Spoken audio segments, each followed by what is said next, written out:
Šis te būs pamācošais video, kā vispār saprast, kas tad ir kartē kas. Jo ik pa laikam es stāstu, ja tajā mājā, tajā vai šajā mājā ir pieņemsim vienalga, vai nu šis te pats retrogrādais Merkurs vai Saturns vai kaut kas, vai ne? Jebkas, tad, lai es varētu stāstīt vienkārši un katru reizi netaisīt pamācošo video, šeit ir tāds pamats, izstāstīšu tev, kas tad ir kartē redzams, kas ir kas, un tu vienmēr vari atgriezties uz šo te video, ja vajag noteikti, ja es minu, pieņemsim, kad ja tavā kartē retrogrādais Merkurs iet cauri 5. mājai, pieņemsim, tad tu paskaties ātri nosaki šeit, kurai mājai viņš iet cauri, un tad klausies atbilstošās mājas informāciju. Nu, lūk, dalīšos ar karti tūdaļ, un paskatīsimies, kā tad vispār izskatās pirmām kārtām astroloģiskā karte un kas tur iekšā ir kas. Tā.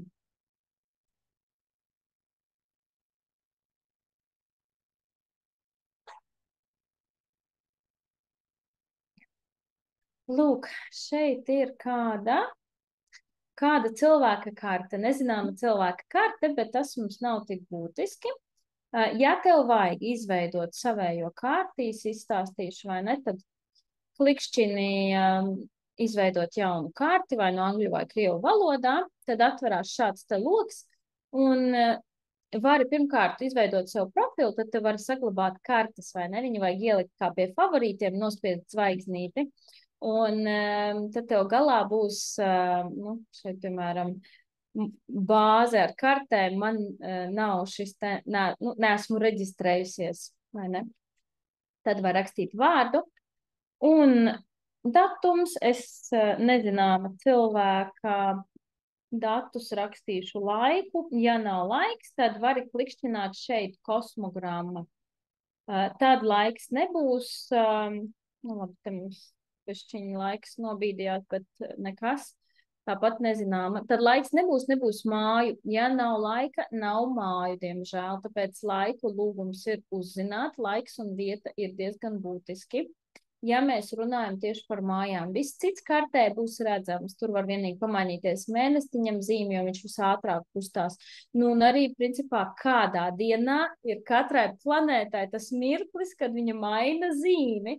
Nu, varbūt tāds gadījums, ka, protams, cilvēkam tieši tajā dienā, kas ir dzimšanas diena, kāda no planētām maina zīmi, jo vienmēr ir tas mirklis, vai ne? Tāpēc varat vienmēr, ja nezinām laiku, pirmkārt uztaisīt kosmogrammu un otrkārt paskatīties arī agri no rīta, naktī, principā, tas, pieņemsim, taisīt vienos naktī karti un vakarā, un tad paskatīties, vai mainās zīmes, galvenais zīmes, vai nemainās. Un tad rakstam vietu, rakstam pilsētu iekšā un obligāti sagaidam, lai atvēlnē atverās pilsētu un tad izvēlamies, jo citādāk nestrādās. Šeit neko neaiztiekam. GMT ir programma zina, aprēķina pēc šī te gada konkrēti šajā kartē 89. un šo te arī neaiztiekam. Tā ir karšu sistēma, ar kuru strādā lielākā daļa astrologu, un citu karšu sistēmu es personīgi vispār neizskatu un nestrādāju. Un spiežam tad izveidot karti. Tev priekšā būs tavējā astroloģiskā karte. Tad, nu lūk, kas ir kas kartē? Pirmām kārtām ascendents. Ja mēs runājam, mums ir 12 mājas, vai ne? Un šīs te strīpiņas ir māju puspidi, jeb māju sākumu, tādas kā durvis, kur šeit sākās pirmā māja. Tā ir vienmēr pa kreisi, skatoties uz kartu, pa kreisi pa vidu kartē un apzīmēts ar AS, bet ja uzejam ar kursoru, tad ir pirmā māja. Nu, lūk, un kas mums ir svarīgākais, lai tu noteikti, piemēram, kādā zīmē tev ir ascendents, tu paskaties. Tu vari uziet ar kursoru virsū, tev ierakstīs pirmā māja, lūk, uzrakstīs vai ne, 19. grāds, tālāk tās ir minūtes sekundes un svaru zīme.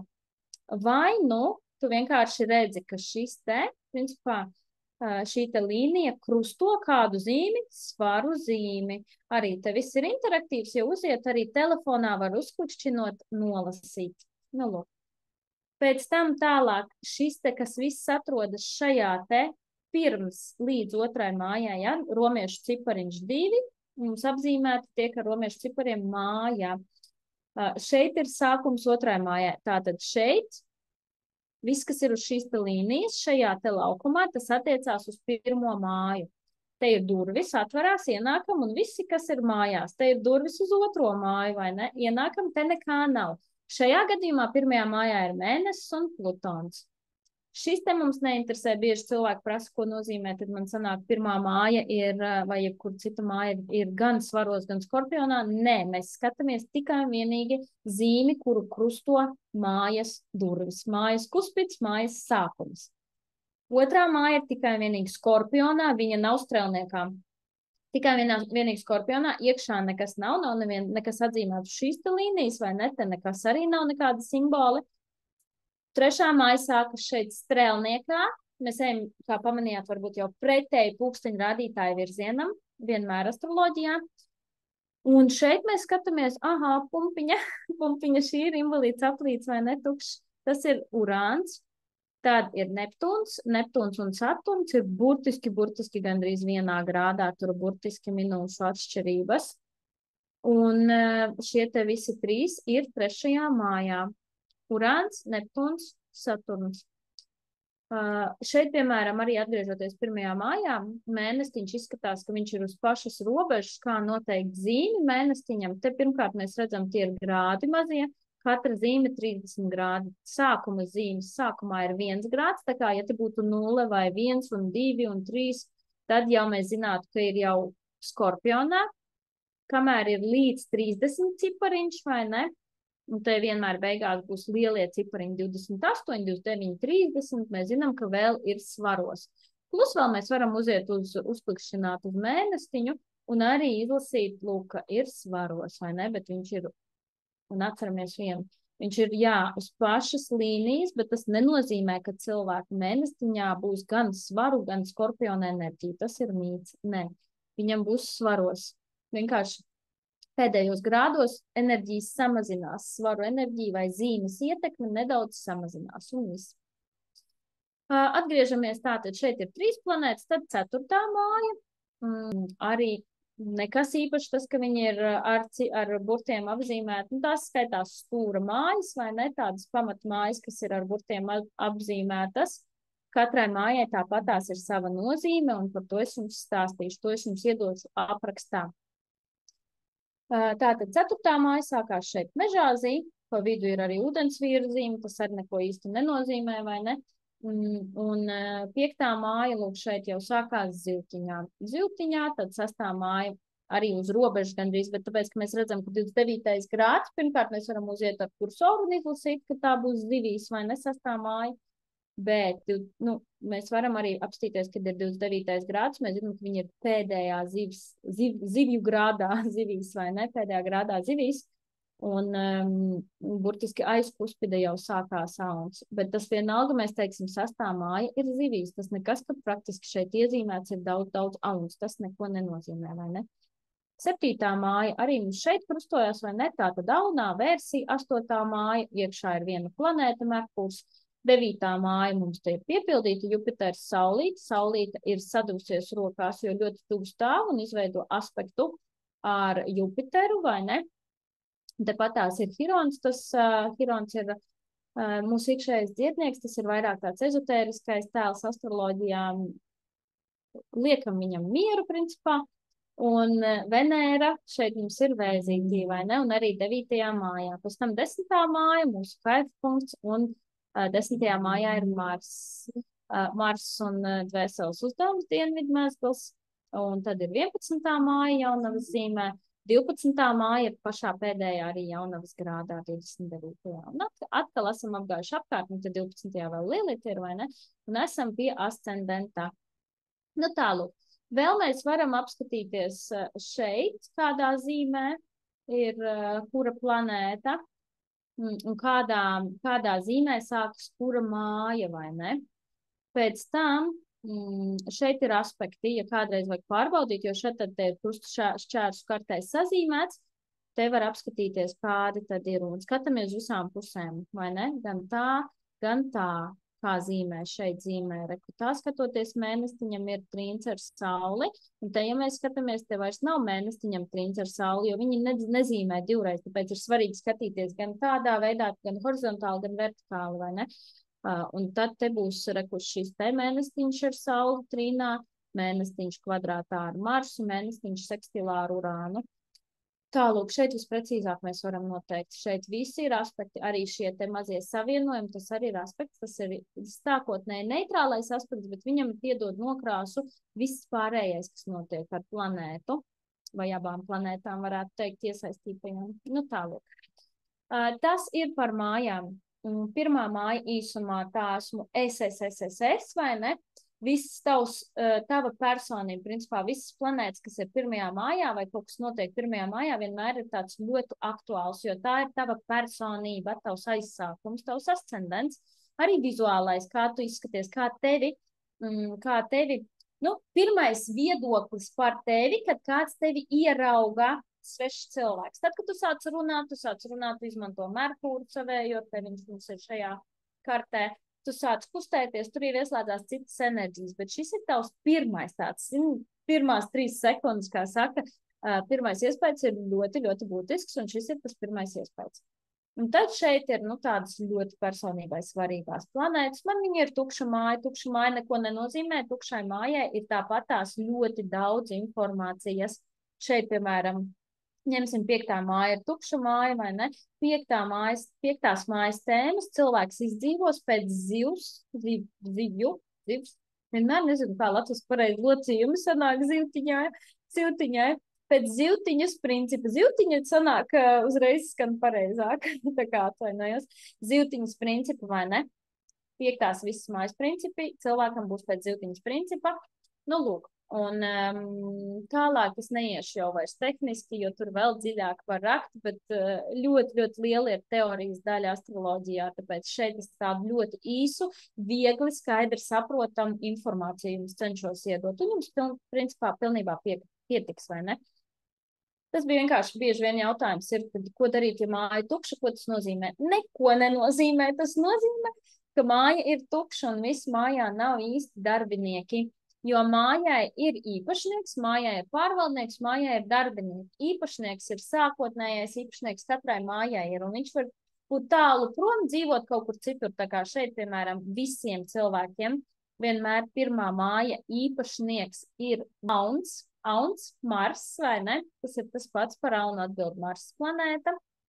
Nu, lūk, bet pats Mars ir tālu prom. Dažreiz gadās, ka viņš ir savās mājās, vai ne? Bet pārvaldnieks, tas būtu planēta savā mājā, saucās astroloģiski, bet planēta, es atvainojos, bet ascendents šeit arī nav Aunā. Tad būtu atbilstoši, tā kā īpašnieks arī būtu reāli savā īpašumā, savā mājā un pārvaldīt to.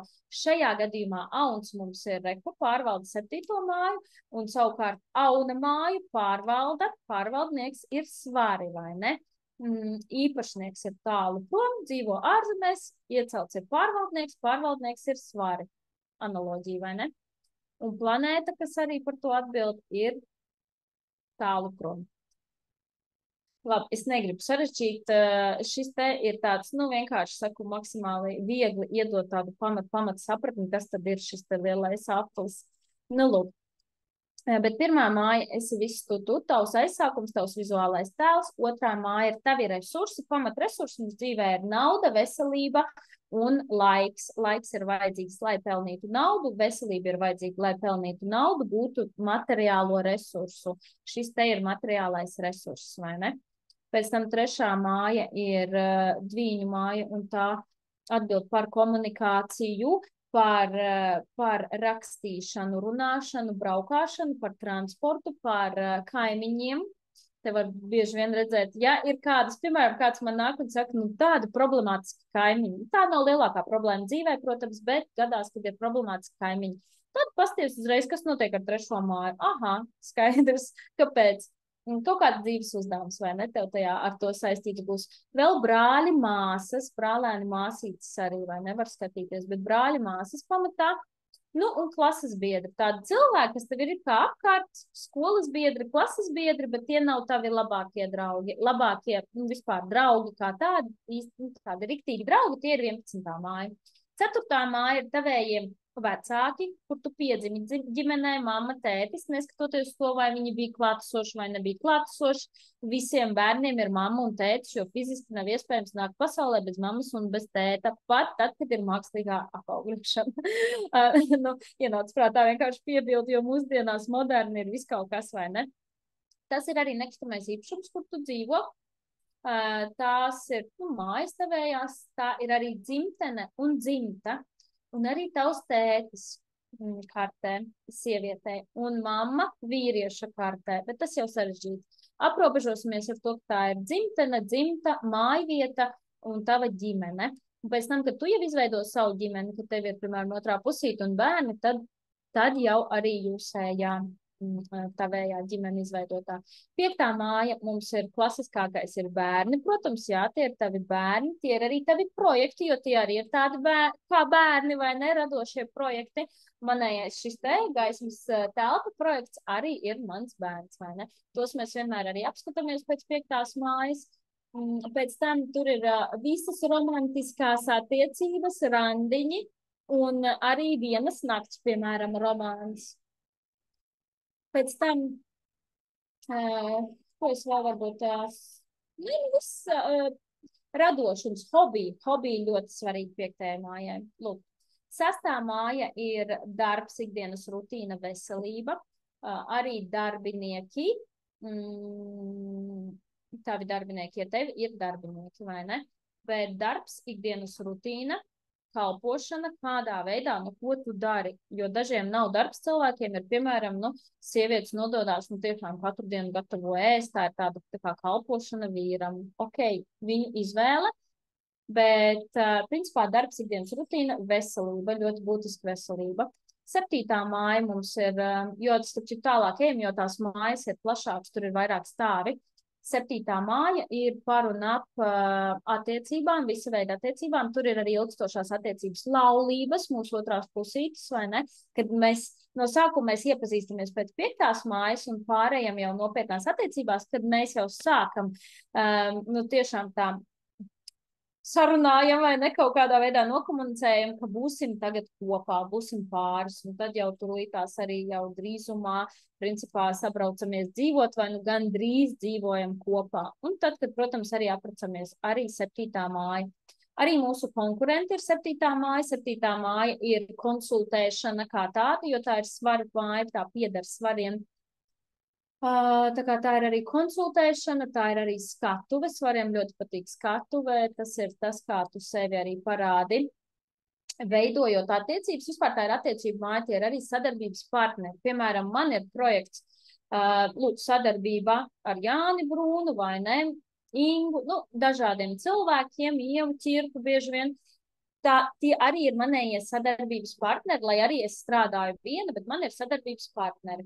Un arī manējie klienti, jo konsultācijā es konsultēju 1-pret-1 klientus, tas arī ir zem 7. mājas. Konkurenti arī. Klienti un konkurenti viens principā. 8. māja, bieži vien par 8. māju mums stāsta daudz un dikti negatīvā, un jā, tur ir negatīvais, arī katrā kartē, starp citu, ir negatīvais, bet katrā, es atvainojos nevis kartē, bet katrā mājā zemākie stāvi, bet 8. māja ir arī transformācijas, tieši tādas dziļās transformācijas, lielā nauda.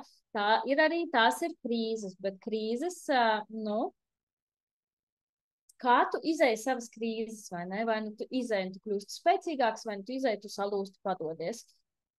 Tās ir mūsu mācību stundas. Tā ir arī karmiskā māja, nevelti. Nu, protams, ka krīzes mums ir ļoti karmiskas vienmēr.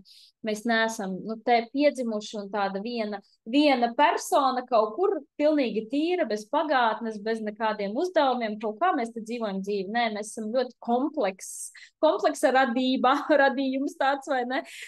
Cilvēks, galvenais, lai neviens neapvainojas, ka es saku radījums, es jau par sevīm arī runāju, cilvēks, nu, kur ir tik daudz visa kā iepriekšējās dzīves, dzimtas, viss kaut kas, vai ne? Tā kā šī karmiska māja ļoti, un arī ar dzimtu saistās.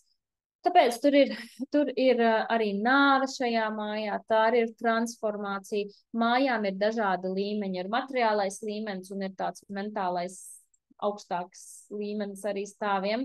Tā kā te ir visas krīzes, problēmas, svešā nauda, lielie biznesi, transformācija dziļā. Cilvēks var iet dziļi transformācijā, paskatoties, kas te notiek ar viņa 8. māju, vai ne?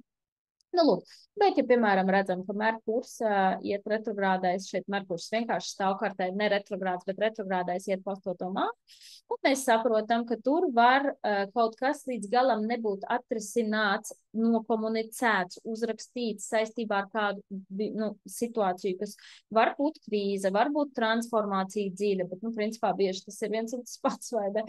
Un var atkal cilvēkam nākties atgriezties pie šī te jautājuma. Nu, lūk. Bet, ja biznesā, tad te ir viss lielais biznes. Tur, kur ir 20 vairāk darbinieki, kur ir milzu apgrozījumi, tas nav mazais biznes. Mazais biznes tie ir projekti vai ne vairāk.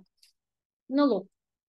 Pēc tam, un darbs, jo bieži vien mēs esam radījuši vienkārši sev darbu, nevis biznesu. Te ir jau tur, kur jābūt drosmē, lai 8. māju mēs realizētu, tieši biznesa stāvu ir jābūt drosmē un nevelti, tāpēc par 8. māju valda Plutons, Skorpions, vai ne tā pieder Skorpionam, tātad Plutonam. Plutons ir vai nu bailes, vai nu drosme, un, protams, ka ar bailēm neuzkāpsi tik augstu, ar drosmi uzkāpsi. Šeit pārvaldnieks toties ir vērsis, tā kā nejaucam tās divas lietas, bet nekas, ja tev līdz galam, varbūt kaut kas nav skaidrs, nekas laika gaitā sapratīsi.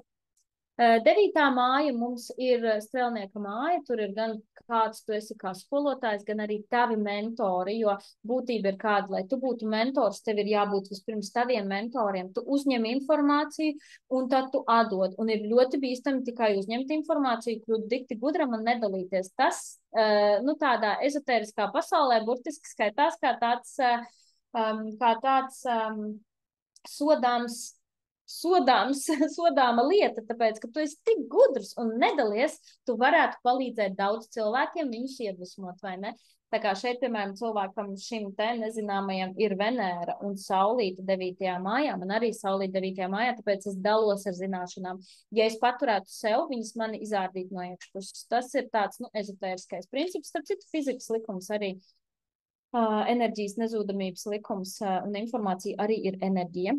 Nu, lūk, 9. māja vēl ir arī ārzemes ceļošana, ceļojumi, ļoti dārgi, skaisti ceļojumi arī, bet mēs bieži vien neuzkāpjam tajā stāvā, protams, dzīvē visādi ir dzīves stāsti, bet viens no stāviem ir dārgā. Man pirmā pasniedzēja astroloģijas sauc to par dārgo 5 zvaigžņu viesnīcu, vai ne tādu riktīgi dārgo.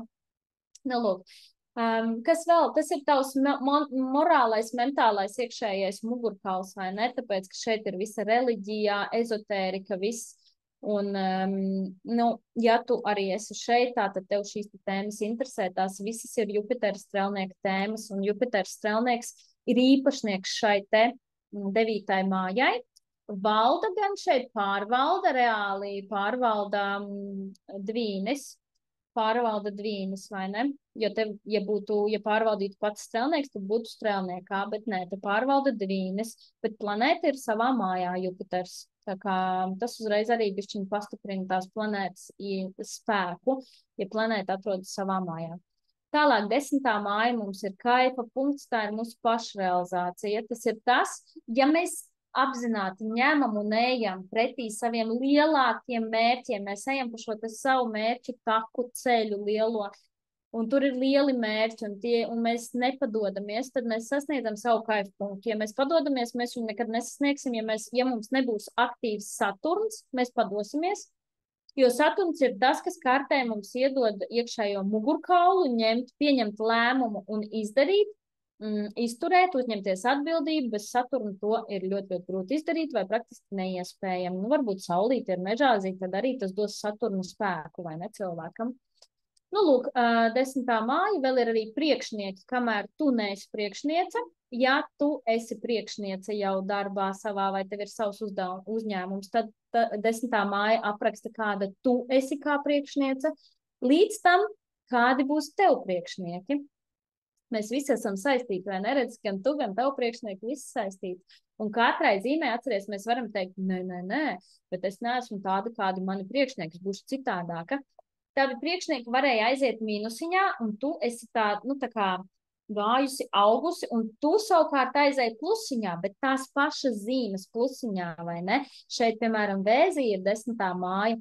Tavi priekšnieki varēja aiziet mīnusiņā, Vēzīts mīnusiņā, gan riebīgs, gan atriebīgs, gan pirmais tā kā sit, bet, nu, šajā gadījumā noteikti nesita fiziski, bet pārnestā nozīmē pirmais tā kā parāda savu varu, jo viņš pēc būtības iekšēji bailīgs ir. Un tu savukārt var izmantot vēzīšu plusus, kas ir tieši iejūtība, ka tu jūti cilvēku, tu jūti savus klientus, varbūt, vai tu jūti padotos, un tu esi gādīgs un rūpīgs. Tā pati zīme, tikai mīnusiņš vai plusiņš, vai ne? 10. māja ir arī sievietes kartē mamma, vīrieša kartē tētis. Tā kā tālūk, viss ir saistīts, viss dzīves joms. 11. māja mums ir gan mūsu nākotne, vispār nākotnes plāni, mūsu draugi, mūsējais darbs sabiedrībai, vai ne? Atkal dažādi stāvi, mēs visi viņus neizdzīvojam, vai ne? Bet šī te māja norāda, kā mēs varam ieiet tā kā sabiedrībā un radīt kaut ko, dot sabiedrībai, kaut ko izgudrot, kaut ko vērtīgu, savs tāds pienesums sabiedrībai, vai ne? Un šī māja vispār ir tāda veiksmes māja, arī, ja te pieņemsim saulīti, cilvēks varētu būt diezgan veiksmīgs. Ja viņš aiziet savā plusiņā, dedzina savu saulīti, izdzīvo savu saulīti jaudīgi. Atceramies, ka viss var aiziet mīnusiņā, arī veiksmīgā māja var aiziet mīnusiņā, jo vispār 5. māja un 11. māja. 5. māja ir dāvanu māja, te ir dāvanas, 11. ir tādas jau augstākas dāvanas kā iespējas dzīvē, vai ne? Šeit ir materiālās dāvanas, tāpēc, ka ego, SSS, šeit ir iespējas dzīvē, tāpēc, ka 11. māja ir par sabiedrību, tur vairs ego cilvēkam nav. Šeit ir daudz personības planētas mums ir Saulīte, Mēnestiņš, Merkurs, Venēra, Mars. Tāda cilvēkam mazāk interesēs savs ego. Ja nu vienīgi citas norādes ir kartē, mums jāskatās vienmēr visi karti kopumā, vai ne, kas liecina par tādu izteiktu ego esamību. Bet šeit, principā, pēdējās 4 mājas ir kā dot cilvēkiem, kā atdot sabiedrībai, kā kaut ko izgudrot, uzlabot, mainīt, māksla, mūzika, izgudrojumi, uzņēmēja darbība. Tas jau arī ir cilvēkiem, rada cilvēkiem darba vietas, vai ne? 12. māja. Pēdējā tā ir ziltiņas māja, tā atbild par visu.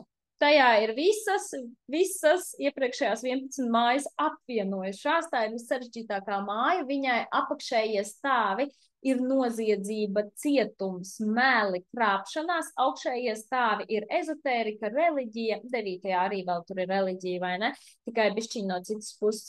Te ir kanāls ar Dievu atvērtais, vai viņš varbūt aizvērts cilvēkam, protams, ja viņš ir zemākos stāvos. Tad tur ir visa māksla, visi vienmēr māksliniekiem, gan glaznotājiem, gan mūziķiem. Jūs redzēsiet piepildīt, kaut kas būs 12.